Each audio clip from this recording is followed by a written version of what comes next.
Hi, this is Master Executive Coach Kim Giles, and welcome to our course on business communications made super simple.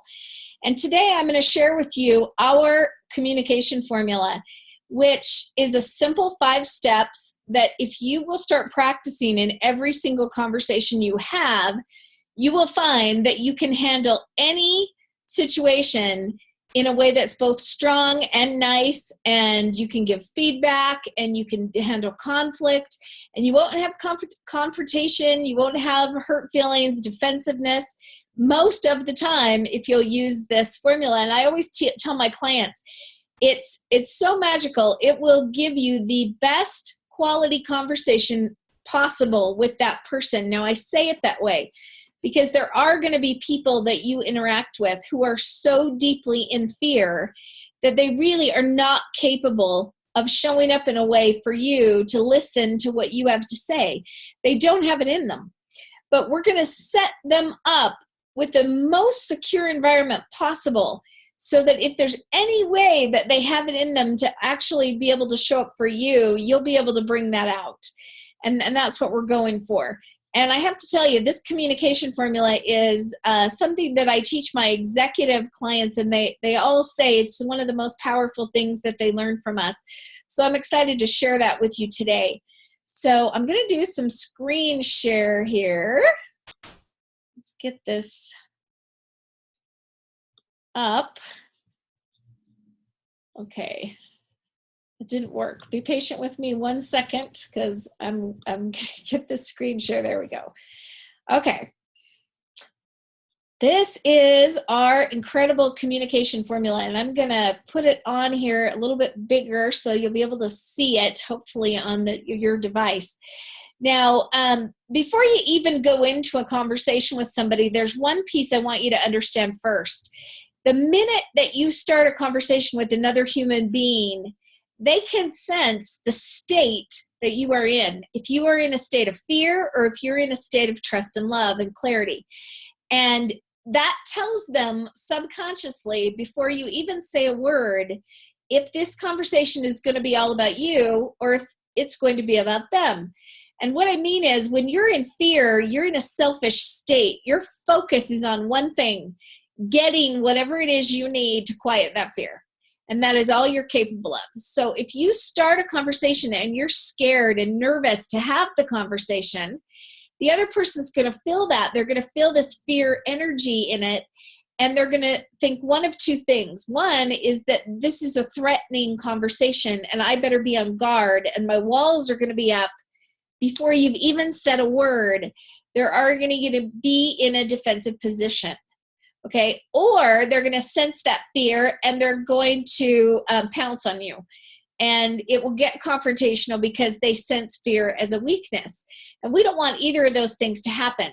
So hopefully you have watched our courses on getting out of the fears of failure and loss, and the more you practice the principles we teach in those courses, you should be able to, before you start a conversation, get yourself out of fear so that you can truly show up with love and validation and concern for this other person. We want them to feel that in your energy, and you cannot fake this. And I say that because I've often taught this formula to sales groups. It's an incredible formula to use in sales. But if you don't care about this other person, you genuinely don't care, they will feel it, and this will just come off as manipulation. So I want you to pause before you start any conversation and actually take a minute and choose to care about this human being, and choose to make the beginning of this conversation all about them and not about you. And just that is going to shift the energy in your relationship and already make the conversations go better. So notice the goal, if we use this formula for all of our communication, the goal is always to edify and validate, which means to make the other person feel valued and cared about in every conversation you have. Can you imagine what that would do in your life if you make sure every person that you talk to feels valued and cared about? It would be a game changer. So just with that goal in mind, already it's going to change your relationships dramatically. The first 2 steps of this formula, though, are usually things that I do before I even approach this person for a conversation. So step number 1 is that I will choose to see this person as the same as me, as having the same intrinsic value, and I'm no better or any worse, so I'm not going to feel intimidated, but I'm also not going to feel like I'm above this person. I'm going to see them as an equal. And you'll see on the bottom of this page, which is also your handout for this course, that all of us have these 3 dimensions to our personality. We have an inner child, and that inner child part of us feels weak and small and less than other people, and often falls into being a doormat and being too overly selfless. And we also, each of us, have an inner parent aspect to our personality. And when we step into this part of ourselves, we have a little ego. And we talk down to other people, and we see ourselves as either more important, smarter, better, whatever it is. There's definitely a talking down to the children who are everyone else. And so I want you to just think about some of your current relationships, both at home or at work. Where does this dynamic show up? In your marriage, does one of you show up more often as the parent talking down to the other? Is there a little bit of that goes on? Or does it change based on the conversation? Some couples, if they talk about money, maybe he's the parent and talks down to the wife. But if they talk about parenting, maybe she's the parent and talks down to him like he doesn't know anything. Also, look at your relationships at work, especially if you're a leader or manager. Can you have a peer-to-peer conversation with those who work for you and not talk down to them? It will change the way they feel respected by you if you can do that. If you can have adult conversations between peers, they will feel respected and they will respect you more back. Respect is something that we have to earn, and we earn it by giving it to others. And so this is where a lot of that's going to happen, in just pausing before you start any conversation to make sure you're seeing this person as the same as you. Okay, step number 2, I'm going to set all my stuff aside up front. Now, my stuff is everything I think and feel. All of my opinions, ideas, beliefs, values, fears, and concerns.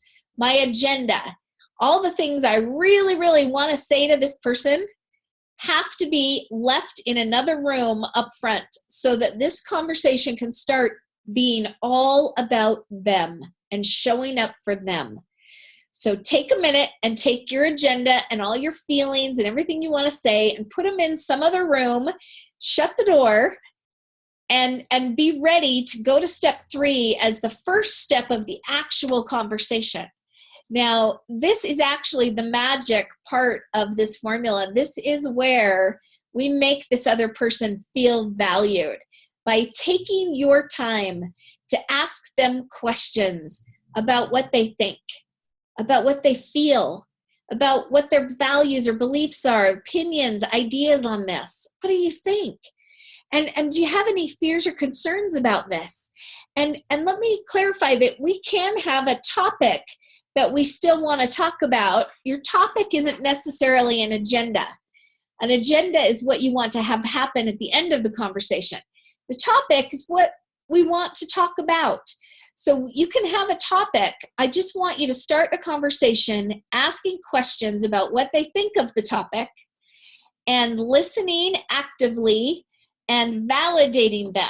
Now, a lot of people think that in order to validate someone, I have to validate their idea, which means I agree with it. And we can't always give that to people. We can't always validate their beliefs or their fears or their ideas, but we can validate their worth as a person. And so when I say validate them, I'm talking about honoring and respecting their right to be where they are and see their world the way they see it and feel the way they feel about it, because they do have that right. They are where they are. And from their perspective, whether it's in fear or it's clear and accurate, it's the only one they have. And so the way they see it is real to them, and they have a right to that perspective. And we have to honor that. So we're going to do that by asking lots of questions and then saying things like, I can understand why you might see it this way. That this makes sense to me. And if it doesn't make sense to you, you need to ask more questions about why they feel the way they feel. What makes you think that? Tell me more about that. Keep asking questions until this person has had the opportunity to get it all out and really share what they think and how they feel. If you're a manager or a boss and you need to give an employee some feedback, this is a great way to start. Is you tell me how you feel about your performance. How do you feel things are going? Where do you feel there's areas that you could improve? Tell me about that. How do you feel about that? What fears or concerns are you having about work and what you do?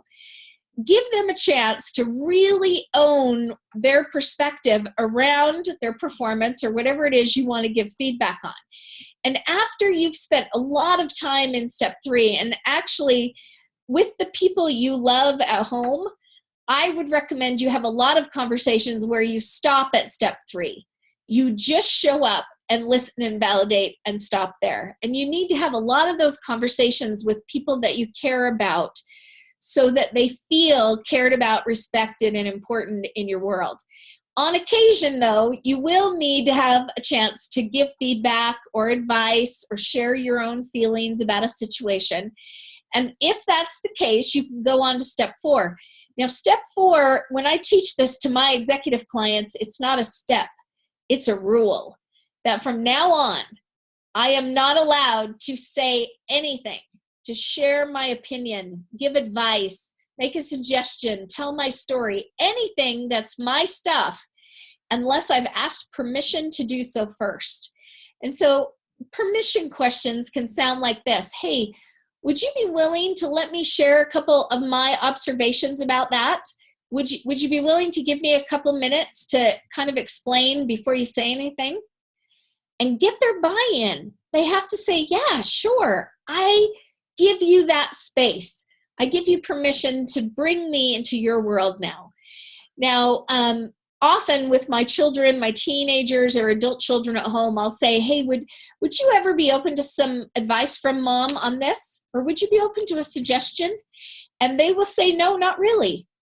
And if you get a no, it's very important that you respect that you honor that they don't want to go there. They're not in a place where they're open for that. And so you say, I respect that, no problem. And you walk away.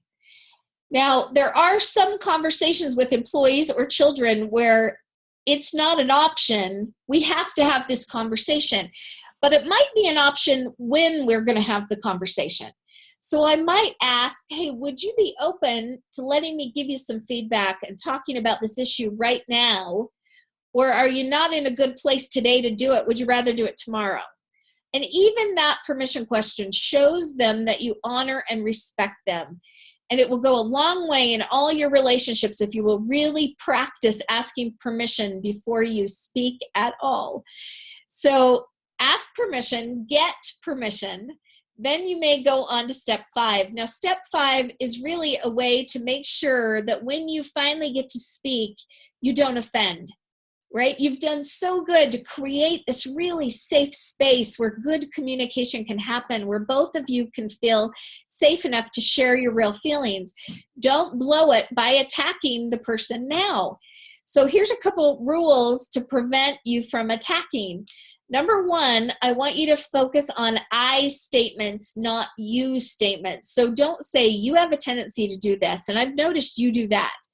Say, I have observed that when we handle things this way, it sometimes doesn't go over well. And I have experienced this. I feel this way. I have noticed. Everything that you can say I in front of, they can't argue with, because you have the right to your perspective and how you see it and how you feel about it. So stick with that. Now, on occasion, I have to say, when you've handled things that way, I get worried that this will happen. It triggers this fear in me. So you heard me put a little you in there, but I went right back to the I's. And that's the way we want those conversations to go, so that they're really all about how you feel and not an attack. Okay, one other rule that's part of step 5 is that we're going to focus as much as possible on future behavior, not past behavior. When you focus on last week you did this, and last month I saw that, you're focusing on things they cannot fix or change. We cannot change the past. Well, all we have any power over is the future. So instead of saying, hey, last week when you did this, it was really bad, say, hey, I wondered if you would be willing moving forward next time this happens to handle things this different way. Would you be okay with that moving forward? Now, I have to admit, most of the time before I start a feedback conversation, I already know what I'm going to ask for different in the future moving forward in step 5. I've got that figured out. And that's a really good thing to know before you go into the conversation. And you've got the wording in mind and you're ready to go with, hey, I just wondered if moving forward you'd be willing to do this different for me. I guarantee you're going to get a lot different response. People will be a lot less offended and a lot more respected and honored, which means that they'll treat you even better. Now, changing your communication is not something that comes easy. All of my coaching clients say, oh, this is one I still need to work on. Well, guess what? 15 years in, I still need to work on this one. We all have a subconscious tendency to start talking before we've thought it through, how to do it right. And it's probably going to take a lifetime of work on this one to master our communication, to do it right every time. So be easy on yourself. Just start where you are today. Practice every chance you get following the steps, and you will get it. And if you want more help or information on this, there's lots of books, articles, worksheets, and materials on our website to teach you more of these kinds of communication skills. And we have amazing executive coaches standing by to work with you one-on-one, in a group, whatever would fit your budget. So reach out to us at our website, claritypointcoaching.com, and we would love to serve you more. Have a good day.